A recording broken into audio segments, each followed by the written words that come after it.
The very declaration of this country's existence was of defiance and noncompliance, of tyranny in from our very own country. That's what we've got to realize that we may be facing. The steps that we take of defiance of whether it's a jab or of tyrannical ideals that we're facing from a company or from defiance of an administration that has gone too far, we may need to take steps that we may have not faced since the very foundation of this country. We may need to step into a heritage that we haven't had to face since the revolution. We've actually really faced two revolutions in this country. We call it a civil war, but it was really a revolution. And it's frustrating to see that we are facing yet another revolution in this country. A medical revolution, a civil war, some people are calling it. It's being called lots of different things. There's a heritage in this country of defiance, and I think that we're facing that yet again. And it is frustrating to see people turn against each other and be so nasty and hate-filled. But I do think that we need to face a reality, and something that I've said many times, if you followed me at all. Again, my name is Paul Procyse. If you don't know me at all, you can find me at paulprocyse.com and follow me anywhere. I would encourage you, based on things that have happened on my platforms. If you follow me on Facebook or YouTube, you know that I've been banned a few times. And I'm not going to get into the reasons why, just because I'm going to move past it. And even though it's frustrating, the reasons why, and it's petty and silly, the reasons why. But we need to be moral people. We need to not be violent people. In fact, if you've listened to me at all, I have rejected these ideas that we be violent people. We can't be violent people. We have to reject all of that. In fact, I have implored everybody to reject this idea. Violence only plays right into the hands of the left. In fact, weeks and months prior to January 6th, I was begging people to not even go to rallies. I'd been to rallies before. I'd been a political activist. I'd been an organizer of political events. And I knew that all of this stuff was being utilized by left-wing radicals to set it up for a fall. I've seen this coming for a long time, and I know for a fact that the left will stop at nothing to get their means to an end. And the unfortunate reality is the left will stop at nothing. Their backs are against the wall. They know that their time is coming, and unfortunately, they have pushed and pushed and pushed, and they know that their day in court, if you will, is drawing to a close. And I don't mean that they their days are numbered and they're going to go away or anything like that, but they have pushed their agenda as far as it's going to take them. And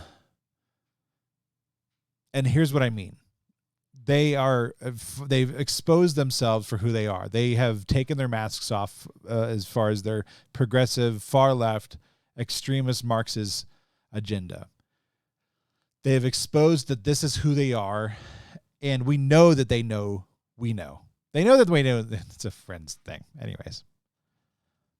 And by the way, Gunther, or from Friends, passed away, and he died, and he had a long struggle of cancer. And so that's frustrating to me and sad to me. And so that's just a call out. My wife and I, Sarah, we are fans of Friends. And so that was just a kind of a throw out. We know that we know that we know. Anyways, little thing. We know that they are pushing this Build Back Better agenda that they have. That's a Marxist thing. It is. They don't even try to hide it anymore. The 2020 or the 2030 thing, this whole agenda that they have, this COP 20, that every year that they meet together, this COP agenda, this climate change, everything that they do is a Marxist thing. They fully admit it. They say it in these things, in their agendas. And the Biden administration is a continuance of the Obama administration. And in his books, one of the things he admits to is that, and one of the things that he learned in his administration, is that he didn't go and push the agenda fast enough when he got into office.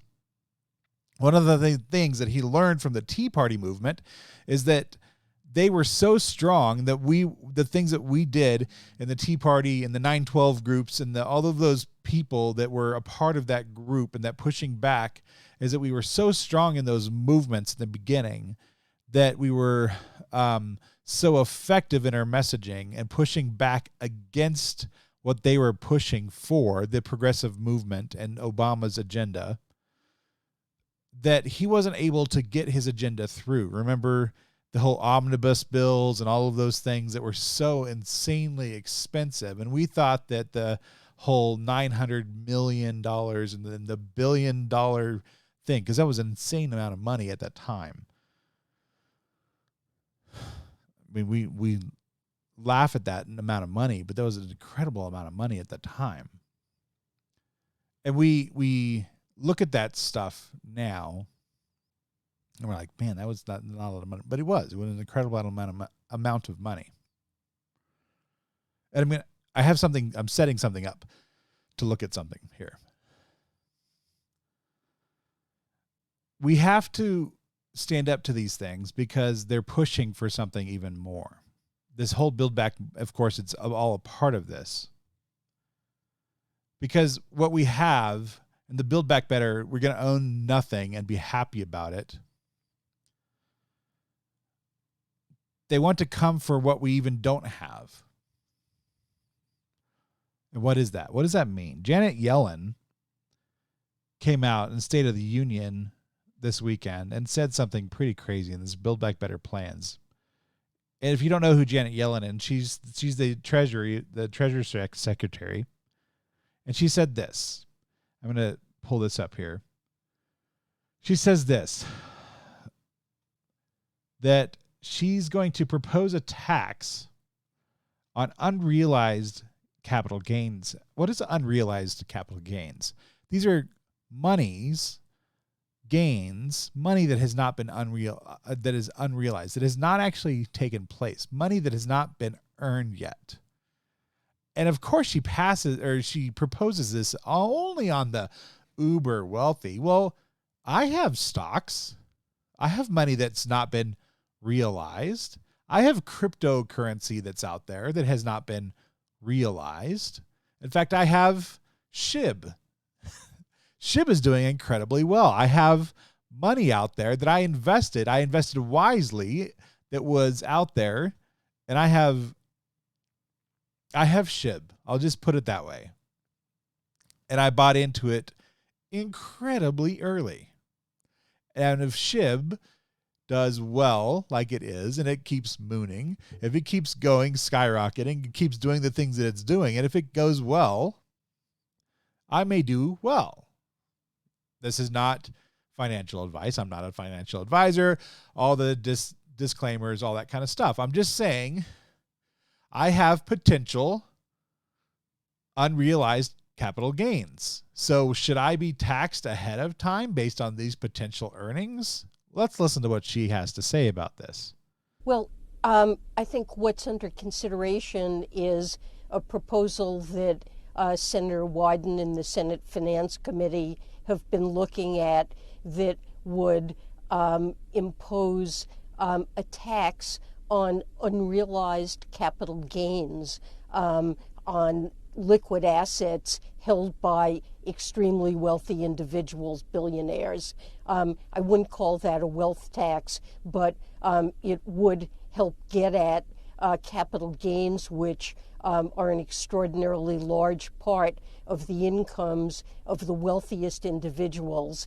And right now, escape taxation until they're realized, and often they're unrealized, and at death benefit from so-called step-up of basis. So it's not a wealth tax, but a tax on unrealized capital gains of exceptionally wealthy individuals. Okay, that's insane. Insane, honestly. So, ridiculous scenario. Let's just say SHIB, I have X amount of cryptocurrency. It happens to skyrocket to whatever, to the nth degree, and I happen to become a crypto billionaire. Let's just say something ridiculous happens. It's not going to happen. I'm just saying, let's just pretend I become a crypto billionaire overnight. That has happened to before. And I get to go out and buy my Lamborghini. It's a meme, okay? All right, I get to go buy I'm an ape, and I get to go out and buy my cryptocurrency Lambo. Okay? All right? Diamond hands, all that kind of crap. We all get the memes. I'm in my Lambo, and all of a sudden comes the IRS, and they're taxing me beyond belief because my unrealized gains from all the other stuff. It's like Minority Report bullcrap. This is unheard of. Not only is it like, this is what I said at the very beginning. What was my quote at the very beginning? The very first declaration of this country's existence was defiance and noncompliance of tyranny.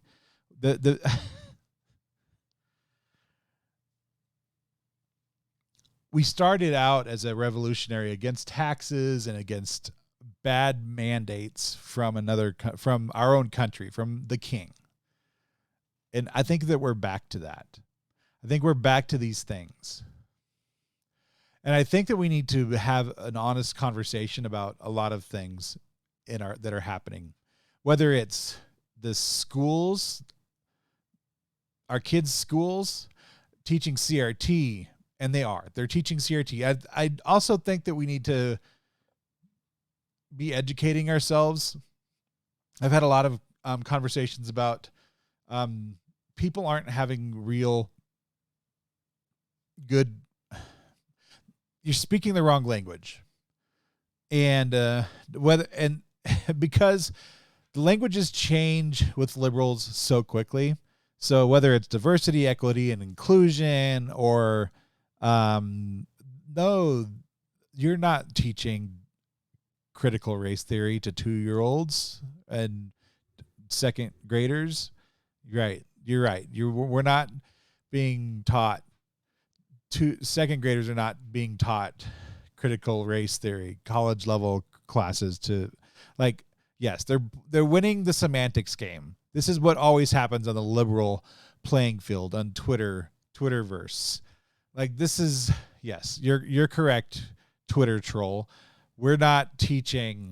Teachers are not teaching college level courses to 4th graders and 2nd graders. But you can educate yourself by buying some books, and I can have those books for you if you want them. I can put them in my links and all that kind of stuff. I've done that many, many times, and you need to educate themselves. There's some books called, and I put them, my wife and son, actually this lens doesn't do a very good job at it. I've had in many of my videos, I've put them here. My wife and son think that I'm crazy. This lens does not help me out. I put books behind me because I tried to do product placement. I'm going to move on. But anyways, it's Fault Lines by Vodi Bakum, and then Christianity and Wokeness. Just ruined my whole point. Owen Strachan. Oh, that's kind of funny. I changed my lens and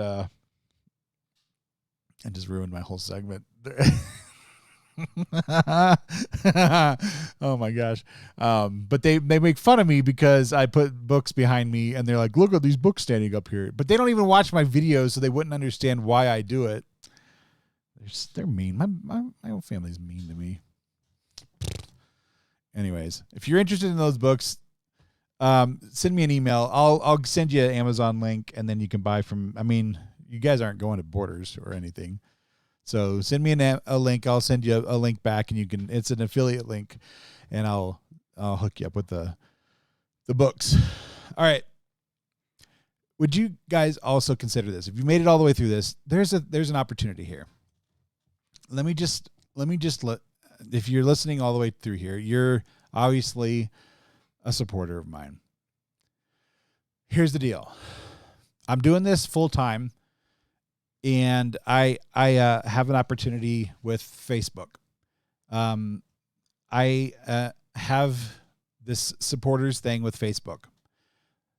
For $5 a month, a cup of coffee, actually this is tea, a cup of coffee per month, $5 a month, you can become a supporter. Now listen, all of that money, 100% of that money comes to me. But also, for that cost of that $5, I get a bonus of $20, up to $10,000 through the month of January. Okay? So if you become a supporter, a new supporter, through the month of December, I get a bonus of up to $10,000. For every new subscriber, I get a bonus of $20. That's a big deal. So my family can be supported. See where I'm going with this? Like, it's a big deal.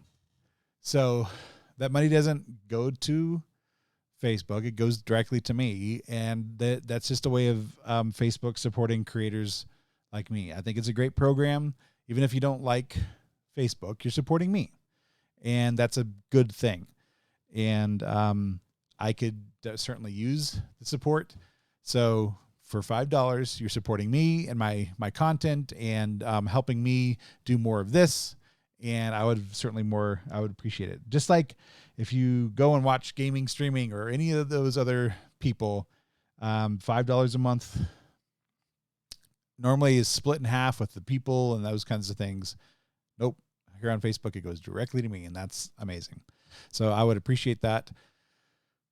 If you consider that. If not, I know $5 is a lot of money, and it really is, because it is for us, and it's one more subscription, and it's just money out of your pocket. So, but if you don't want to do directly to Facebook, go to my website, paulprocess.com. There's options there on the About page. And if you're into crypto, you can go and send crypto. You can also do a one-time monthly or yearly subscription thing there, set up right through the website. And there's sponsors that we have, affiliate things that you can do as well if you want to get something back for your financial support. So, all right, we've got all that covered. You guys have a great day. You can find me at Paul Process anywhere. Make sure you subscribe on Rumble, Facebook, and YouTube. We'll see you soon. And, see you next video.